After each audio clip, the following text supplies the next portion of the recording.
Hello everyone, I'm Ryan X1000 and I am so excited because I saw the Elden Ring DLC trailer this morning, and I'm probably going to have it play in the background as I'm talking about it because I am watching it right here on the TV for my PlayStation, as I'm talking about it. But I think it was kind of obvious, I think, for a lot of us that it was going to have Mikola from Mog's his battle arena. I guess Mog's boss stage is going to be the entry point for the DLC.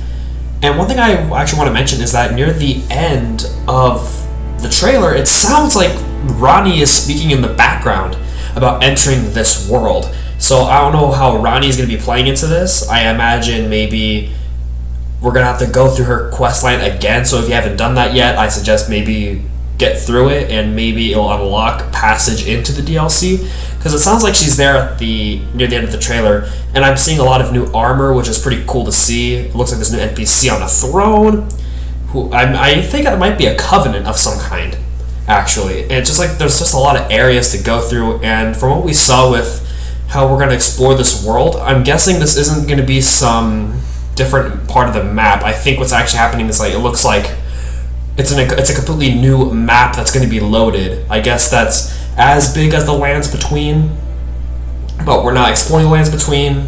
I don't know. It's like you have to switch in between lands between and this and Mikola's dream world. I'm guessing you have to switch them via loading screen. You can't. It's not just simply an area that you just walk into. And I think that's going to be pretty cool to have a map as big as the lands between. I mean, that's what I imagine, because of how long it's been taking for them to develop this. Or not, it could probably be about the size of maybe Limgrave and Weeping Peninsula put together, or maybe just a little bit bigger. I'd imagine maybe Liurnia or Altus Plateau might be a good predictor of how big this world's going to be. And there's just a lot of new armor. I think there's a new weapon with that automatic crossbow. I think that's new. It looks like there's a new enemy type in red who uses dual swords. There's the giant hippo, the giant boar that the Sentinel rides. There's a lot of great stuff here that I did not expect to see.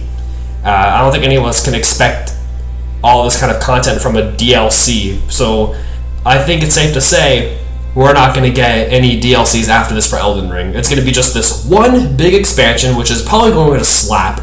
I wonder who that last guy is with the snake. I imagine that might be a former version of Rykard or someone who follows Rykard, but I don't know too much about the lore of how this would work out with Mikola.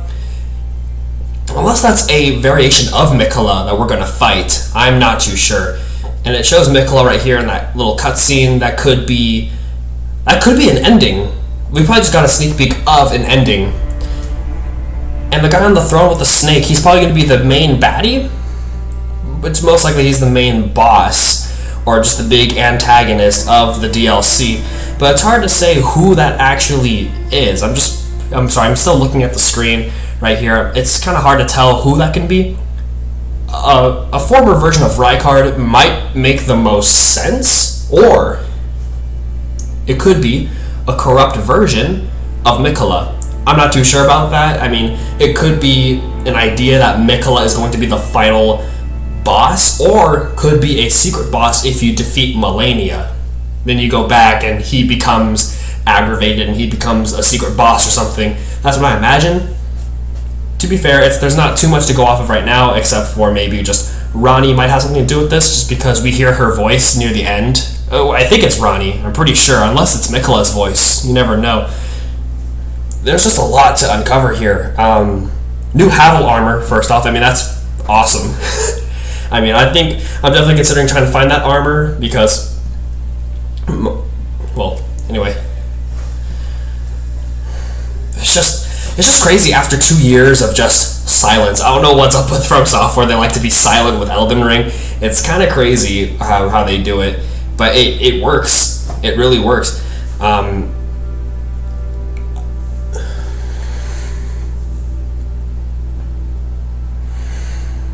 I just wonder, it's taken them 2 years to get all this put together. I wonder how the world building is going to be for Mikola's dream world, because we saw like a castle looking area, we saw the large field with tombstones in there, which we've seen from the first screenshot of the DLC.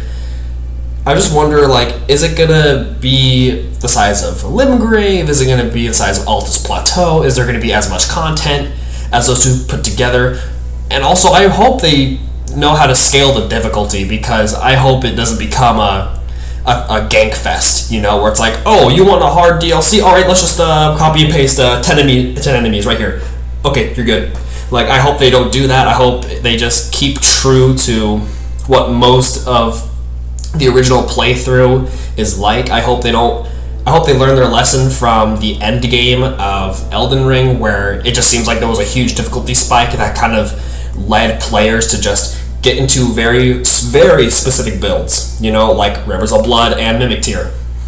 Like, everyone started using that for the end game because there was such a difficulty spike that people had to either grind like a lot, or they had to succumb to using weapons that they probably didn't intend on using and make a build that they didn't intend on using by the end of the playthrough, all that stuff. I hope they fix all that in the DLC. Like, you know, I just hope they do better scaling. New weapon arts seem really, really awesome. I haven't seen too much that I think I'm going to be trying out yet, but I hope they add more things like Frost Lightning. I think Frost Lightning was like a really underutilized thing in the base game, so who knows, maybe they'll add more.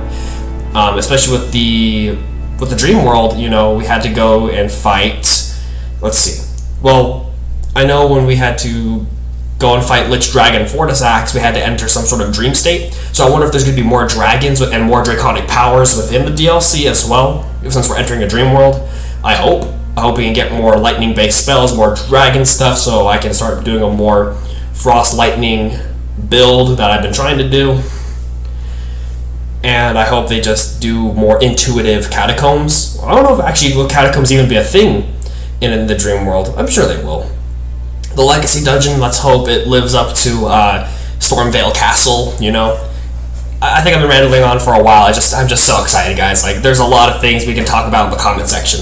So let me know what you guys think in the comments. I love replying to all your guys' ideas, comments, and stuff. You know, it's like the videos are more like a platform for us to talk things.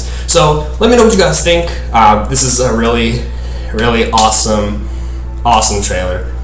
Don't forget, it's June 21st, pretty sure. Don't quote me on that, but I'm pretty sure it's June 21st from what it said. Just in time for summer break.